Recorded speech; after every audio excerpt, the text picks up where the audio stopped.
WhatsApp, welcome to our ডোবিস blog. আর আমি তোমাদের সাথে ডোনা। অনেক দিন পর কিন্তু এরকম একটা ইন্ট্রো দিয়ে আমি আমার এই ব্লগটা আজকে স্টার্ট করছি। আর আজকে আমি এতটা এক্সাইটেড কেন, কারণ আজকে আমাদের 10th ইয়ার্স অ্যানিভার্সারি।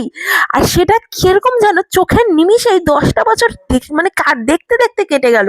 ভাবতেই পারিনি এত রাগ, এত অভিমান, এত কিছু। ঝগড়া হলেই মনে হতো এইবার ছেড়ে দেবো, এইবার আর আমি থাকতে পারছি না, এইবার মনে হচ্ছে আমাদের ব্রেকআপ হবেই হবে, এবার ব্রেকআপ করে নেব। এই ভাবতে ভাবতে ভাবতে ভাবতে 10টা বছর হয়ে গেল। এই করে করে যেন আরও সারাটা জীবন কাটাতে পারি, সেই আশীর্বাদটা নেওয়ার জন্যই কিন্তু আজকে আমরা ছুটে গিয়েছিলাম এই মানুষগুলোর কাছে। আর তোমরাও আমাদের আশীর্বাদ করো যেন এইভাবে যেন সারাটা জীবন একসাথে থাকতে পারি আর দুজন দুজনকে ভালো রাখতে পারি। এটাই তো সব থেকে জীবনের মূল মন্ত্র। দুজন দুজনকে যদি ভালো রাখার চেষ্টা করি তাহলে মনে হয় সব রিলেশনশিপটাই টিকে যেতে পারে। ঠিক আমাদের মতো ব্রেকআপ করবো বলেও এত বছরের কিন্তু ব্রেকআপটা ফাইনালি করে উঠতে পারিনি। জানি না শেষ ফিনিশিং অবধি আমাদের কি হবে। তোমাদের আশীর্বাদ থাকলে হয়তো এই সম্পর্কটা ভালোভাবে পরিণত হবে। যাই হোক, এরপর আমি বলি, আমি আজকে অফিসে গিয়েছিলাম। আস্তে আস্তে আমার প্রায় 7:30-8টা বেজে গিয়েছে। আর আসার আগেই আমি নিয়ে চলে এসেছিলাম বেশ কিছু কম্বল। প্ল্যানটা আমি কিছুক্ষণ আগেই করেছি, তাই জন্য হট করে সব প্ল্যান হওয়ায় কেমন যেন গরমিলে হয়ে গিয়েছিল। তারপর আর কি, এখানে আমাকে কিন্তু সাহায্য করেছিল অনেকেই, যে কোন জায়গায় যাব, কোথায় কোথায় আমি পাবো যাদেরকে আমি এই কম্বলগুলো দিতে চাই। সেখানে অনেক মানুষ চেনা জানা যারা আমাকে সাহায্য করেছিল, তাদের কাছে আমি থ্যাংক ইউ বলবো।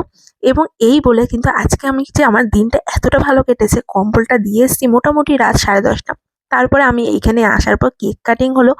আর তারপরে কেক কাটতে কাটতে অনেকটা লেট হয়ে গিয়েছিলাম, তাড়াতাড়ি করে চলে এসেছিলাম আর্সালানে। আর তার আগে থেকে বোন এখানে ওয়েট করছিল। অনেকক্ষণ দাঁড় করিয়ে রেখেছিলাম বেচারিকে। অনেকক্ষণ দাঁড়ানোর পর দাঁড়িয়েছিলাম অনির্বাণের সামনে বিরিয়ানি খাবো বলে, কিন্তু অনেকক্ষণ দাঁড়ানোর পর যখন আমরা ঢুকলাম তখন অলরেডি বিরিয়ানি শেষ। যাই হোক, এই বেচারি অনেকক্ষণ, প্রায় কতক্ষণ দাঁড়িয়েছিস? 1 ঘন্টা 15 মিনিট। 1 ঘন্টা 15 মিনিট দাঁড়ানো। দেখছি মানে যে কোনো বাইকে এই যে এ অনেক পরে ঢুকেছিল, কিন্তু এ হচ্ছে লাভবান, আমাদের সাথে জয়েন করে গেছিল, তাই আর বড় হয়নি। আরে নেহাত 20 টাকা নিয়ে বেরোয়নি বলে আজকে ওর লস হয়েছে। আমি ওকে বারবার ফোন করছি, বলছি বেলঘড়ি আছে, বেলঘড়ি কি করছিস না কিছুই বলি।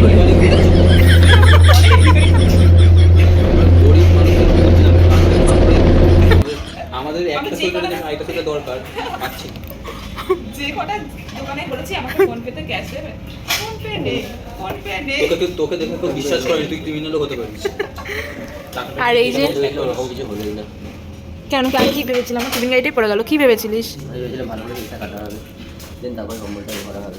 এটাই ফার্স্টে কম্বলটা করে তারপর কেক ঢুকেছে, তখন হ্যাঁ কেকটা খেয়ে গেলাম এদের জন্য। আমি ওটাই বোধহয় ভেবেছিলাম, ওটা করে না পেলে ডাইরেক্ট আমি করে চলে আসতাম। আর যদি আধ ঘন্টা আগে দিয়ে স্টার্ট করতে ব্যাপারটা, তাহলে যদি ওই দিন না পেতাম তাহলে আমি ডাইরেক্ট করে চলে আসতাম। আমাদের ভুল হয়েছে কি বলতো, আমরা বেলঘড়িয়া স্টেশন এদিক ওদিক না করে ডাইরেক্ট, তোরা যখন জানিস কেকটা কেটে দেন তারপরে বেরোতে হতো, সবথেকে ভালো। সবাই থোবড়ার সামনে ফোন আমাদের থোবড়া ভালো না ভাই, তোর থোবড়া ভালো। তো এই যে এটা আমি গড়িয়াহাট থেকে কিনেছি, গাছ আজকে এটা আমি পরে ফেলেছি। এটা আমি খুঁজে দিয়েছিলাম। তো চলো এবার আমি আর্সেলানে এসেছি, দেন আমরা খাবার অর্ডার করে দিয়েছি, খাবার আসছে। এখানে এত কিছু মেনু দেখলে কি খাবো এত কিছু ভাবতে হয়, কিন্তু আজকে এতটাই রাত হয়ে গেছে, তাড়াতাড়ি করে অর্ডারটা আমার দিতে হয়েছিল।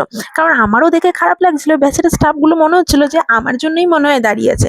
হয়তো মেবি তারপরেও অনেক কাস্টমার এসছে, কিন্তু কেন জানি না এতটা রাত হয়ে যাওয়ায় আমার খুব ফিল হচ্ছিল যে আমরা তাড়াতাড়ি খেলে হয়তো ওরাও তাড়াতাড়ি বাড়ি যেতে পারবে, তাই আর কি। এরপরে কিন্তু আমাদের কাছে চলে এসেছিলো, এখানে আমি অর্ডার করে নিয়েছিলাম আমরা বাটার নান, তার সাথে পনির বাটার মশলা, আর তার সাথে আমার বেশ নতুন একটা আইটেম ছিল হচ্ছে চিজ বাটার নান। এটাও কিন্তু এখানে আমি ফার্স্ট টাইম খেলাম, কিন্তু আমার দারুণ লেগেছিল। তারপর আর কি, সারাদিনের এই ক্লান্তি সারার পর যদি এত ভালো ভালো আইটেম নিজের সামনে দেখতে পাই, তাহলে কি আর বেশিক্ষণ দেরি করা যায়? তাও আর কি ফর্মালিটিসের জন্য এই যে খাইয়ে দিচ্ছেন আর আমি একটু খাইয়ে দিলাম। তবে না, এটা যে শুধুই ফর্মালিটি তা নয়, এই যে এই খাইয়ে দেওয়াটার মধ্যে কিন্তু একটা আন্তরিকতা রয়েছে, একটা ভালোবাসা রয়েছে। আর আজকের দিনে এই মানে মোমেন্টটা যেন আরো বেশি দ্বিগুণ করে তুলেছে সেই ভালোবাসাটাকে। যাই হোক, সব কিছু মেটানোর পর এই মাটন বিরিয়ানি গাইস, উফ, মাটনের পিস সাথে একটু বিরিয়ানি, তার সাথে একটু আলু, দারুণ ছিল। আর আজকে এই যে আইসক্রিম কেক, এটাকে কি বলে আমি জানি না, কিন্তু এটাও আমাদেরকে ওরা এমনি দিয়েছিল টেস্ট করার জন্য। তাই আজকের দিনটা কিন্তু আমাদের কাছে কিন্তু স্পেশাল ছিল প্রচণ্ডভাবে। তো চলো টাটা, একটা সাবস্ক্রাইব করে দিও।